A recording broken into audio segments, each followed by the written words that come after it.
Senator Rodante Marcoleta, pinaaresto na ng Sandigan Bayan.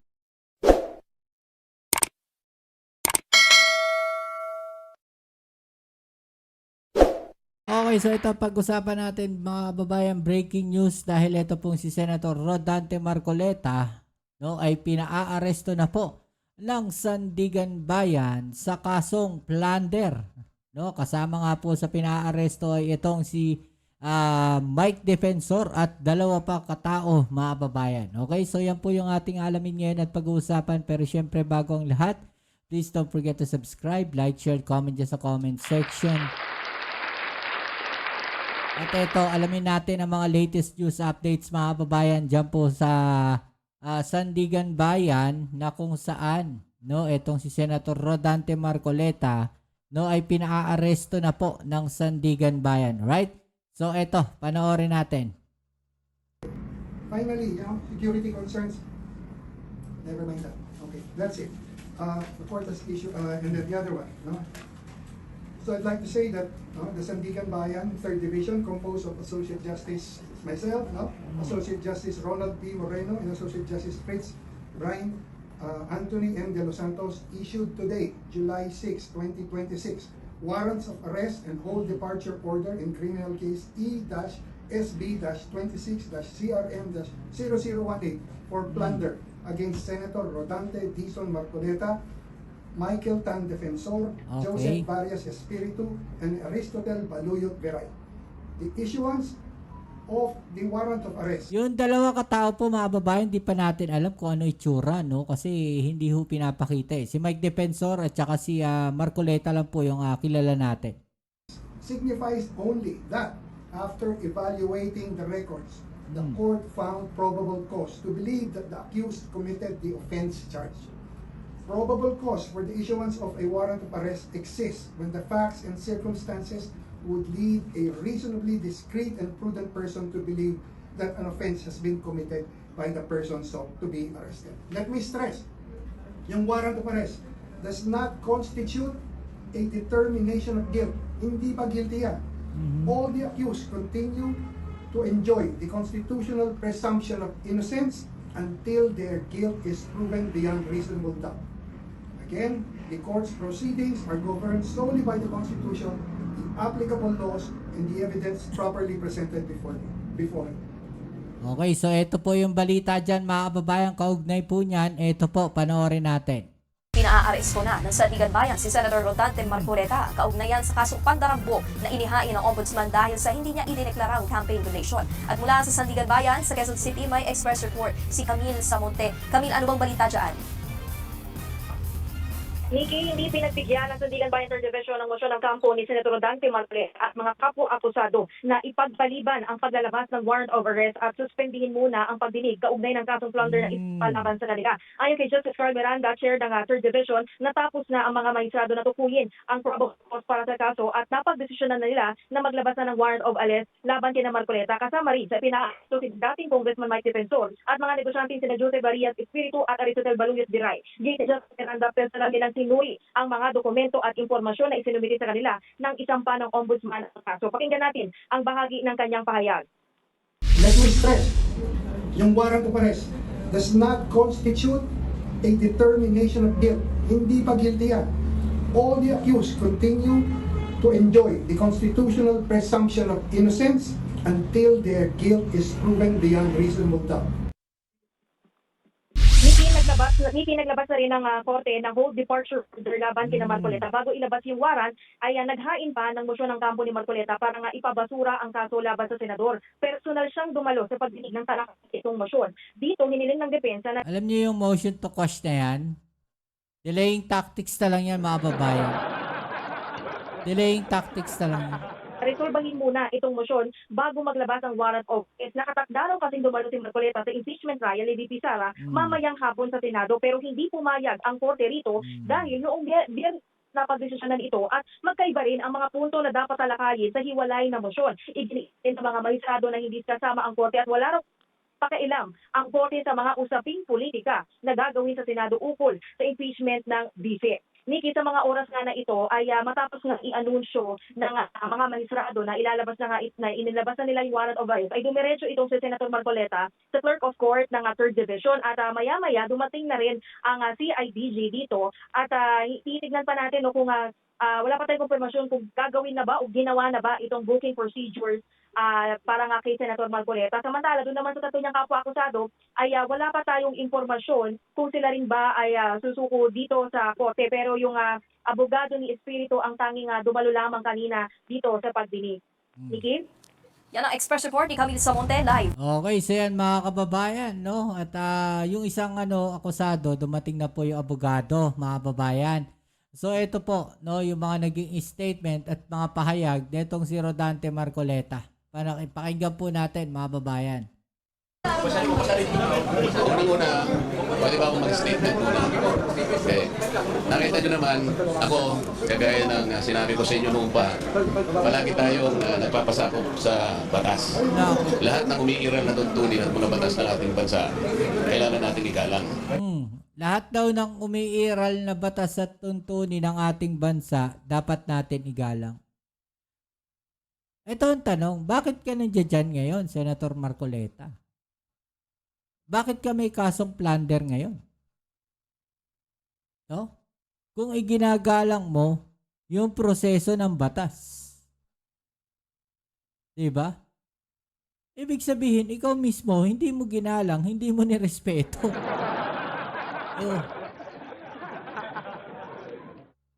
Ako ay personal na nagpunta dito sa Sandigan Bayan dahil yung aming motion to quash at saka yung kalakip na motion to defer the issuance of the warrant of arrest ay kinalendar nila kagad for hearing. Ganito nga sa umaga nito. Ngayon, napakagandang indikasyon yon na umiral ang ating mga batas. So gusto kong magpasalamat sa Sandigan Bayan dahil kinalendar nila kagad for hearing. Yon ay makikita ninyo na kinakailangan ng proseso ng batas ay masunod.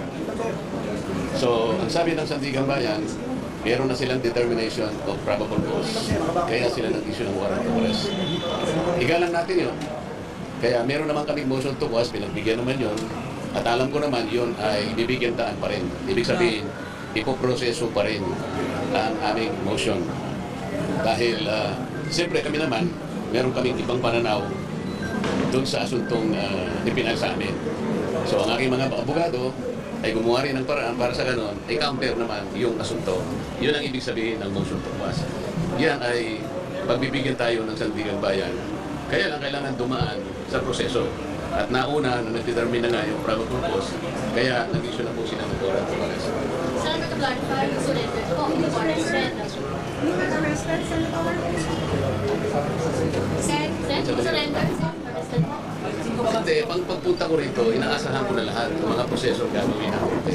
Kagaya ng sinabi ko sa inyo, ako ay hindi magtatago, haharapin ko ang batas, ang asunto, sangayon sa pagkakaintindi ko sa mga batas natin.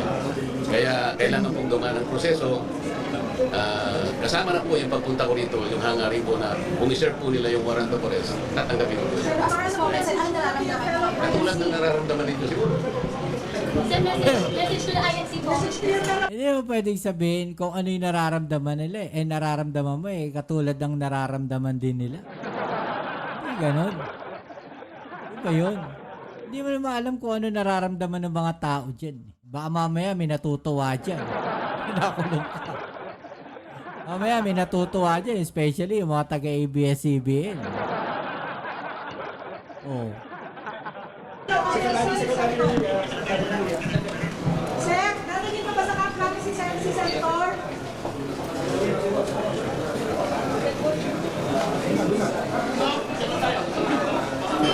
Yes, sinunod ni John Vic, mga babayan.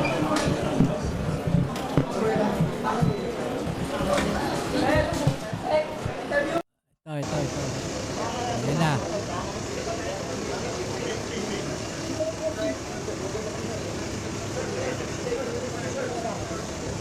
Talaga naman, no?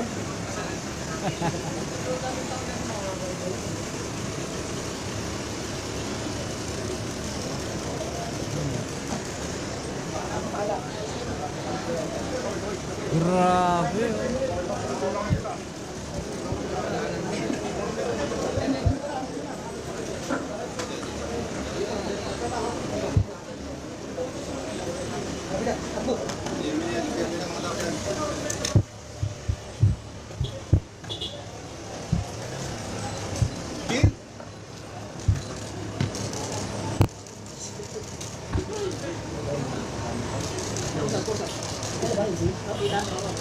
Last tayo, Philippine National Police.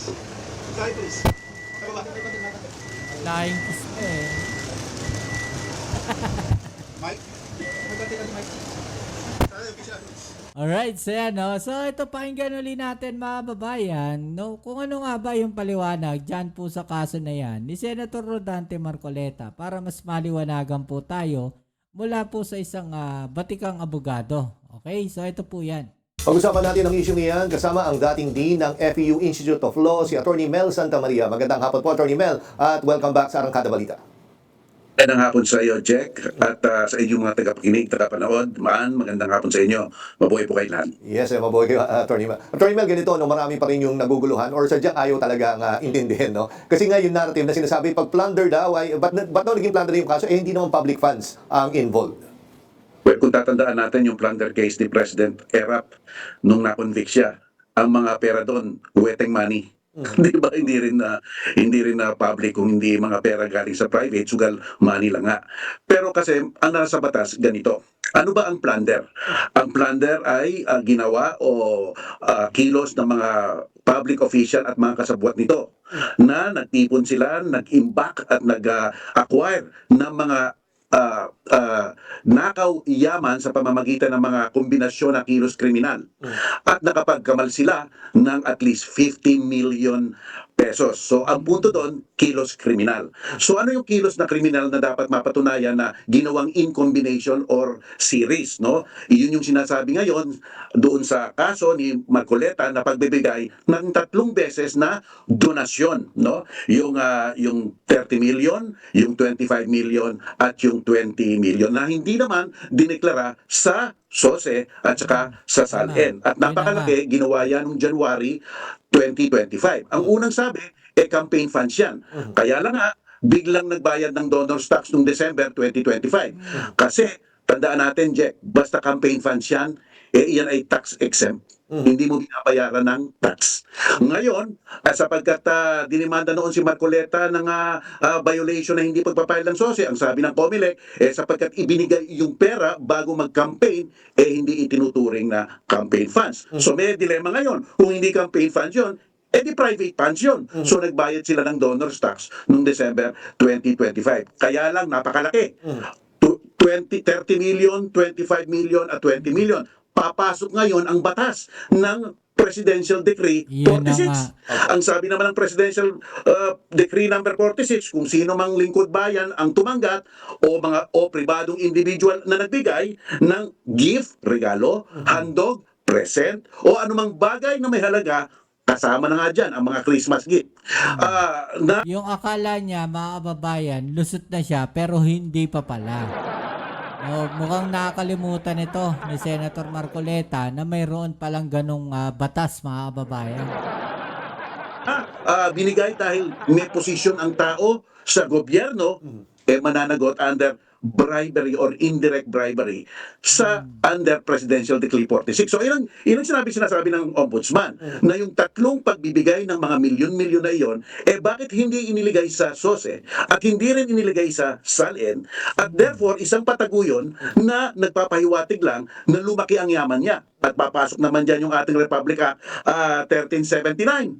Ang sabi naman ng Republic Act na yun, ang isang lingkod bayan na napakalaki ang ari-arian, whether pera o mga bagay, na hindi tugma sa kanyang kinikita, ang mga kitang yon ay pinagpapalagay o itinuturing na nakaw yaman. So ang burden of proof yung sa kabila, patunayan nilang hindi. So doon nagkadikit-dikit ang mga batas na ginamit ng Ombudsman. Kaya itong kasong ito, magiging issue dyan, ito bang binigay bago mag-election period na biglang na-transform from campaign to private funds ay papasok sa plunder sapagkat iyon ay mga pribado kasi nagbayad ng tax so pribadong mga amount. Yan. Pero yun nga po tsaka doon na rin, anong tingin niyo po, mismong si Senator Marcoleta ang umamin na ito doon sa isang radio program or I don't know kung TV or radio program po yun. At yung binanggit pa nga niya, yung utang na loob at nakiusap nga na huwag silang ideklara. Pwede ho ba yung ganong klaseng ang paliwanag? unang-una, ignorance of the law excuses no one. Dapat ideklara mo yan sapagkat sabi ng batas, ang mga, basta't ikaw ay nagbigay ng donasyon, di ba? Dapat magbayad ka ng tax. Kung magbabayad ka ng tax, di merong, yung kasulatan, yung tinatawag na, dokumento ng biyaya para magbayad ng tax. O kung iyan naman ay donasyon, dapat i-report mo sa COMELEC. So hindi depensa ang hindi ilantad ang donation na iyan. Dapat talagang ilantad yan kasi iyan ang minamandando ng batas, no? At siyempre, number 2, umapasok sa Presidential Decree 46 yung indirect bribery. So talagang tsaka yung utang na loob, sabi rin sa 46, basta ikaw ay tumanggap ng regalo o handog o anumang bagay na may halaga sapagkat ikaw ay may posisyon sa gobyerno, mananagot ka. Di ba mananagot ka? Yun lang. Kasi yung Presidential 46, yan yung ginawa ni Marcos noon nung may martial law pa. No? So yan. Tsaka yun nga, Attorney Mel, di ba? Yung utang na loob, napaka-delikado ng kumbaga nasa kultura natin yan. Pero bilang isang public official, ay dapat may delikadesa din. At of course, yung conflict of interest na sinasabi. Kasi sapagkat maganda nga ang ugaling utang na loob, pero ika nga, yung cultural gratitude na yon ends when alleged bribery begins. No, ibig sabihin na nababago ang kulay kung merong motivation o motive sa pagbibigay niyon. Kaya yung utang na loob na yun, para di ba kapalit yun? Di ba? So yan ang mga ilalantad na ebidensya. At si Senator Marcoleta naman ay mabibigyan rin ng pagkakataon na depensahan at sanggain yung mga paratang na yan. And Attorney, ganito, una akala ay si Senator Marcoleta lang yung makakasuhan, pero ngayon lumalabas si former Congressman Mike Defensor at yung mga kasama I think si Espiritu at yung si Viray ay nakasuhan din. Talagang ganun ho ba yung proseso? Lahat sila madadamay. At sino ho yung may mas malaking pananagutan? Yung tumanggap o yung nagbigay? Alam mo ito kasi parang one-on-one to Di ba talagang one-on-one? So ang ibig sabihin ang level ng kanilang totoo ngang nangyari at mapapatunayan, ang level ng kanilang participation is almost the same. Isa nagbigay, isa kumuha. Hindi ito yung mga kaso na may lookout dito, may lookout dyan, may nagbabantay dito na ibababa mo yung mga assessment ng kanang criminal liability kasi yung lesser participation sila. Pero ito, dalawa ng akto nagbigay at tumanggap So maaaring pareho sila ng penalty kasi papasok dito yung tinatawag na sabwatan conspiracy. Yan. Kung totoo nga itong mga alegasyon na pinaratang sa kanila. Okay, so yan mga kababayan, no? So sana mas naliwanagan po no yung mga tao diyan no na ayaw makinig mga kababayan. Yung parang ang hirap paliwanagan, no? Sana mas naliwanagan na kayo ngayon. Okay, so yan muli. Maraming salamat sa lahat ng mga patuloy na suporta dito sa ating channel. Kita-kits po tayo sa ating next video upload, right? Peace. I'm out.